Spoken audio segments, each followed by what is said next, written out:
Francis Cole, you are an EU official and a UKIP member.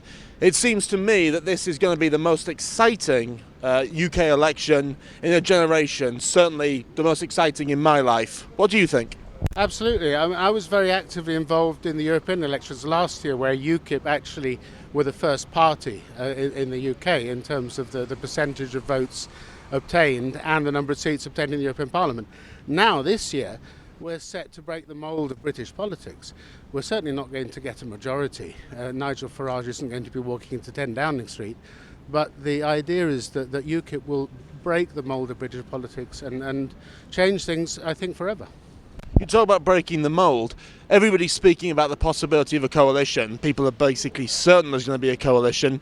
I've had people tell me, from a Conservative point of view, that there will be absolutely no coalition between the Conservatives and UKIP. What do you think? Well, I mean, the Conservatives have ruled out UKIP getting any seats at all. I believe UKIP, I'm always a man whose glass is half full rather than half empty, are going to get 20 seats or more. That puts them in a position to be kingmakers on condition that the party that they go into a coalition with will be the party that delivers a referendum on membership of the European Union. That is the crucial element for any possible coalition that UKIP will strike with anybody. Are you a Eurosceptic or a Europhile, Francis? Oh, I'm certainly a Eurosceptic. I mean, I've been working for the European institutions off and on for 32 years. I've actually been in a position to see at first hand how the relationship between the UK and the EU has developed over the period almost from when we joined to what it is now. And I don't believe that it's in the UK's interest to be part of the kind of European Union that we have now. It's no longer just a customs union and a trading bloc. It's a move towards a political union with a foreign policy, a common currency and so on.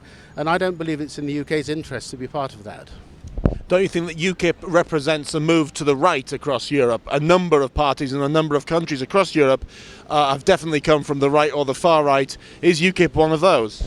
Well, Euroscepticism, I've been studying this for a number of years because I've been involved as an interpreter, which I was for a long time for the European institutions, working for the Eurosceptical groups.